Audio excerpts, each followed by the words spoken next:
Hola, ¿qué tal? Mi nombre es Gina Robert y aquí en Desnudando tu Alma, el día de hoy tenemos a invitadazo especial Matías de Stefano, que nos está visitando por primera vez desde Buenos Aires o desde Argentina para la ciudad de Atlanta. Y realmente viene a dar un taller.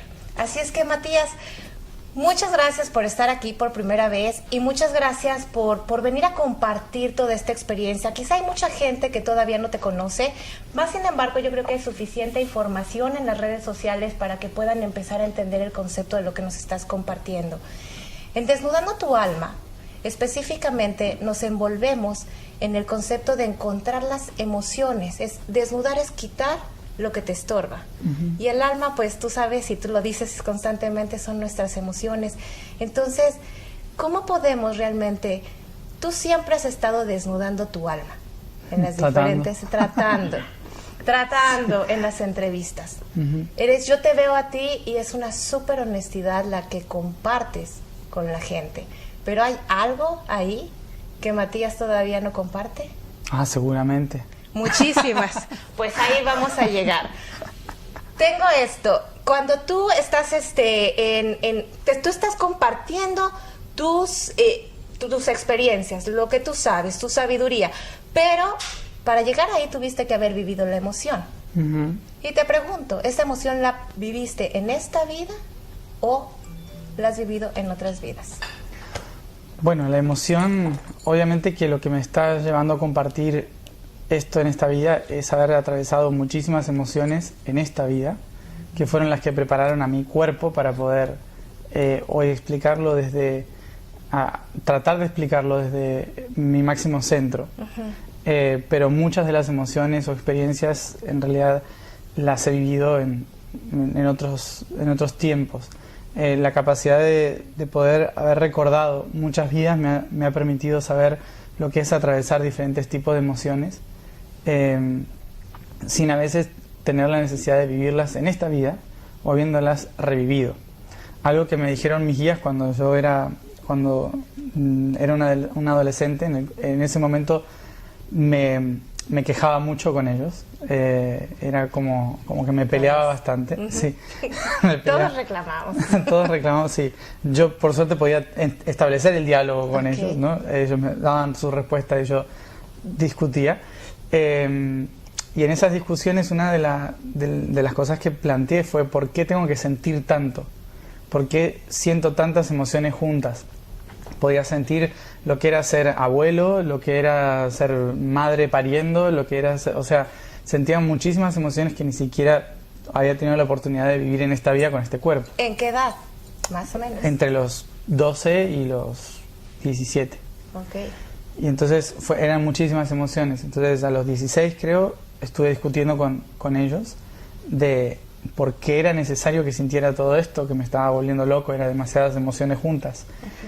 Y entonces me explicaron que el universo es pensamiento, pero que la forma en que registra el recuerdo de la experiencia es a través de la emoción. Entonces, para acceder a una información vivida, el universo no puede entrar a través de la mente, solo puede entrar a través de la emoción. Entonces, la emoción es la que registra todo lo que has experimentado. Por eso me explicaron que necesitaba vivir la emoción para abrir el paquete de información de lo que había pasado. Entonces, por eso teníamos que vivir tantas emociones. ¿Cómo hace un niño de 12, 17 años para sacar este recuerdo? ¿Qué te lleva a ti, Matías, de este momento, de esta vida, el sacar un recuerdo de una madre pariendo? Bueno, a mí Por ejemplo, tú estás viviendo ¿qué? El dolor, el amor, el sufrimiento, Todo junto. Todo junto. Todo junto. ¿Cuánto te lleva en procesar esa emoción en esta vida? Bueno, yo tardé la adolescencia entera en procesar muchísimas emociones mezcladas. No estaban todas mezcladas, a veces venía una y en un recuerdo y una emoción muy fuerte y tardaba días en poder terminar de procesar lo que era sentir eso, ¿no? Algunos meses, dependiendo cuál era. Pero todos me dejaban una enseñanza, ¿no? Lo que era la creación, lo que era el soltar. lo que era la pérdida, lo que eran almas gemelas, lo que es amor incondicional, lo que son las diferentes dimensiones. Todo eso que podemos ver en tus videos realmente lo estás explicando, no porque vienen y te lo dicen, sino porque te lo hacen vivir. Porque lo recordé de haberlo vivido. Wow. Ahora entiendo por qué Matías de Estéfano, cuando hace sus recorridos, dice: yo soy como un anciano y me tomo mi tiempo. Y lo veo así, tocando o sintiendo, porque no toca, sintiendo las cosas, porque ya realmente eres un ser humano a tu corta edad, 29 años, completamente experimentado. Cuéntanos, un viejo. Cuéntanos una emoción de escuela para los niños que te puedan ver. Algo que odiabas de la escuela. De la frustración de saber que me estaban mintiendo. ¿Quién es, Matías? Los profesores. Ok, cambiamos el sistema. Sí, sentía mucha frustración de yo saber cosas que cuando me estaban explicando no eran así. Okay. La frustración de decir esto es así y se terminó, no hay discusión, ¿no? O sea, me costaba muchísimo hacer exámenes porque no entendía por qué tenían que examinarme en algo que no quería. Okay. ¿No? O sea, era sí. Eso es oído, examinarme en algo que no quería. Exacto, claro, es como, o sea, a veces es increíble que los adultos se olvidan de la sensación de lo que es eso, ¿no? Porque, por ejemplo, que es algo que yo no me quiero olvidar, por eso trato de ser como un niño siempre, porque, por ejemplo, si uno va a los 45 años, por ejemplo, tiene 45 años, y alguien le dice en el trabajo, tienes que sentarte, escuchar toda esta charla y luego hacer un examen de esto, ¿no? Probablemente se sientan frustrados, se sientan incómodos, se quieren mover de ahí. Yo me he visto ahí varias veces. Quieren ir al baño, no sé, quieren comentar algo con alguien, o sea, eso es lo que pasa en la escuela también. Entonces yo no entiendo cuando los adultos dicen, bueno, es tu única responsabilidad, pero es la responsabilidad más difícil de todas, porque estás sentado escuchando algo que no te interesa para que te evalúen, para ver si sabes algo que no te interesa saber. Que además sabes que no es cierto. Que además algunos podemos darnos cuenta de que no era cierto, de que en un gran porcentaje no era así. O sea, a mí me pasó, como estudié pedagogía, 2 años de pedagogía en la universidad, me enteré de que en la universidad me enseñaban de que lo que me habían enseñado en la primaria no había sido así, ¿no? O sea, no, en realidad lo que pasa es que en la primaria te enseñan unas cosas, pero es porque no adaptaron los libros.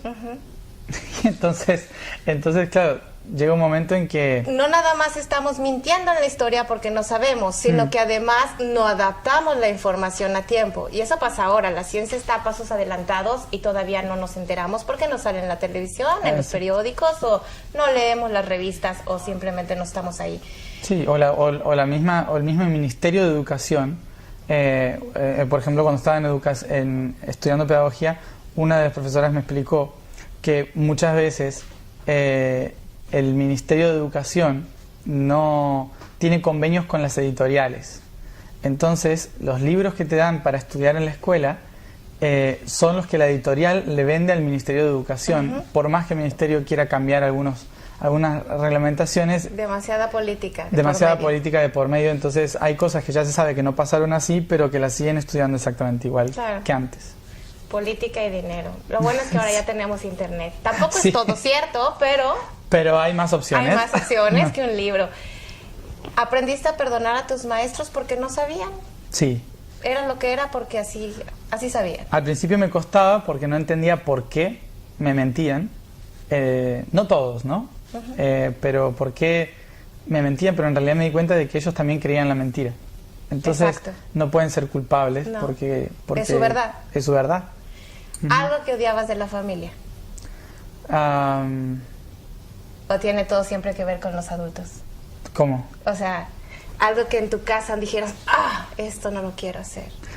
Bueno, la jerarquía a lo mejor. Igual no había tanta jerarquía en mi casa, no había casi nada. Pero reglas, ciertas reglas que no tenían sentido. Las reglas de el porque yo lo digo, esa frase, que no tiene ninguna lógica. Porque soy tu madre. Esa la tengo yo. Claro, porque acá mando yo. Igual mi mamá no era tan así, pero por ahí el entorno, ¿no? Es como que hace que culturalmente uno llegue a no debatir con el niño las reglas de la casa, sino que tenga que verse obligado a cumplirlas. Así es, porque hay límites. Claro. Y en qué tanto el límite es una imposición. Exacto. Okay. Porque uno dice, no me gusta que me impongan, ¿no? Porque es algo que me están imponiendo. Y es algo que todo el mundo odia, se llama impuesto, básicamente. Taxes en este país. Claro, en Estados Unidos le dicen taxes. En español es impuesto porque viene de la palabra impositivo, o sea, algo que está impuesto. Y normalmente a la gente no le gusta que le impongan cosas, pero sin embargo se hace desde la casa. O sea, se imponen reglas sin previamente consultarlas. Por lo tanto, el hogar es más una monarquía que una democracia. Exacto. Y de eso de eso estás hablando ahora en tu proyecto de Yo Soy. Y yo los invito a ustedes a que vayan a la información que está en pantalla para que investiguen más acerca de tu proyecto. ¿Cómo nace? ¿Ya hiciste toda tu recopilación de emociones? ¿Encuentras más o menos quién es Matías de Stéfano? Sigo trabajando en emociones. Bueno, todos los días. Hasta que nos muramos, ¿verdad? Y todavía, muramos. quién sabe. Bueno, ¿qué te llama a hacer decir, tengo que decirlo, tengo que hacer conferencias? ¿O la vida te lleva o tú lo decides? ¿O te lo dicen tus guías? Cuando yo tenía 12 años, uno de mis guías me dijo, te tienes que preparar porque antes del 2012 tienes que hablar a muchísima gente en el mundo. Te avisaron. Yo tenía mucho miedo de hablarle a la gente, incluso en el aula cuando había que exponer en clase yo era el pésimo, o sea, me quedaba en blanco, no sabía nada. Y claro, cuando me dijeron esto desde tan pequeño, que tenía que explicarle a muchas personas muchas cosas, hablar al mundo, no sabía cómo hacerlo, ¿no? O sea, me lo dijeron muy temprano, pero era algo que siempre tuve en la cabeza, de voy a tener que hablar a la gente. No sabía cómo. Ni qué. Exacto. Pero lo que sí pasó fue que mientras estuve en la universidad, cuando la tuve que dejar, porque vinieron mis guías y me dijeron, es el momento de hablar al mundo, dejé la universidad, me fui a un curso de pedagogía, y ese curso en Buenos Aires lo estaba dando una mujer que me termina invitando a dar una parte de la charla con ella. Y cuando doy esa charla, otra persona me invita a dar una charla a otro lugar. Y de repente me empezaron a invitar y me dijeron, organízate un ¿cómo se llama? Un contenido para poder explicar y dar una charla y explicar y contarle a la gente de qué vas a hablar. Así que la gente viene. Entonces ahí armé por primera vez una estructura de todo lo que tenía en mi cabeza naturalizado y dije, ¿cómo cuento esto del principio al final? No sabía cómo hacerlo. Entonces lo traté de organizar todo lo más que pude, con todo el contenido que podía, y lo llamé Atartumti, que es el nombre que le puse que como le llamábamos nosotros al plan universal hace 10.000 años. ¿En qué idioma? En Sayontu, que es, sí, o Saitu o Sayónico, o como le quieran decir, que era la lengua que se hablaba en el norte de Egipto hace más de 10.000 años. Okay. Entonces, ¿y la recuerdas? ¿Podrías sí, considerarte fluido en esa lengua? No, para nada. ¿100%? Para nada. No, ¿En para inglés? Nada. Porque es muy compleja. No, o sea, se estructura de una forma diferente y tienes que cambiar toda la forma de hablar. Pensar. Sí. ¿Por sonidos? ¿Es más por sonidos? Es por conceptos. Okay. Cada letra tiene un significado, entonces la combinación de las letras es una palabra, y los pronombres van siempre antes del verbo, los adjetivos van antes del... O sea... Ok, gracias. Mucha combinación rara. Complicado, gracias. Yo quiero... Ya empiezas ahí a hablar con la gente, empiezas a hacer tu convención, y para los que están entrando en contacto con Matías de Stéfano en este momento, los invito a que cuando hiciste la meditación del 11-11-11 del 2011, ¿realmente tú esperabas 700 personas? 400. Y llegaron 6,000. Así es que el poder de convocatoria es porque simplemente la gente vibra y resuena contigo. A lo mismo que estás ahorita compartiendo por los 7 continentes del mundo, está yendo específicamente a unir puntos, activar puntos, pero más que nada a dar una nueva conciencia de esta sociedad que se está abriendo. ¿Qué esperamos en esta nueva sociedad, Matías? Bueno, yo explico para que se entienda el por qué, más allá de que yo explico las cosas desde una herramienta espiritual, el objetivo es social. Porque en realidad nosotros hemos tenido durante mucho tiempo el concepto erróneo de que vivimos en un mundo material y buscamos llegar al mundo espiritual, cuando en realidad es al revés. Somos un mundo espiritual experimentando y creando en un mundo material. Okay. Entonces, inevitablemente, nosotros, la sociedad, la civilización es una herramienta de la biología, y la biología es una herramienta del alma, y el alma es una herramienta del espíritu, ¿sí? Para hacer un aprendizaje. Entonces, inevitablemente, nosotros vivimos una experiencia física desde el espíritu, y por eso el objetivo tiene que ver con lo social. Y toda la tarea que yo estoy realizando tiene que ver con reubicar las partes del ser para que se entienda por qué es importante trabajar en el desarrollo evolutivo de una sociedad más armónica al planeta Tierra y no tan disarmónica como la que tenemos hoy. Entonces, la razón por la cual muchos hemos venido a trabajar esto ahora es por las redes sociales. Parece ilógico, ¿no? Porque mucha gente cree que las redes sociales nos están desconectando de quienes somos, pero en realidad nosotros ya estábamos desconectados de quienes somos. No necesitábamos redes sociales para estar desconectados.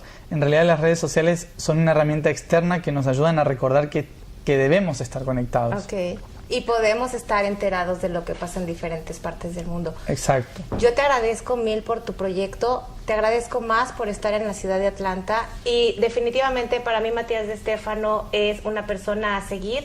Tengo 7 años siguiéndote los pasos y me encanta, vibro mucho, resueno con la información, yo lo invito a usted a que lo siga. Se una al proyecto yosoyuno.org. Hay diferentes formas de participar. Yo creo que todos somos uno y todos podemos ir armando redes. Matías, para irnos, ¿algo que te moleste que te pregunten siempre? ¿Qué es ser un niño índigo? Entrando al alma de Matías. Ya no soy un niño. Ya no es un niño, ni es índigo, porque esas son etiquetas. Gracias, Matías. Gracias. En Desnudando tu Alma, Gina Robert.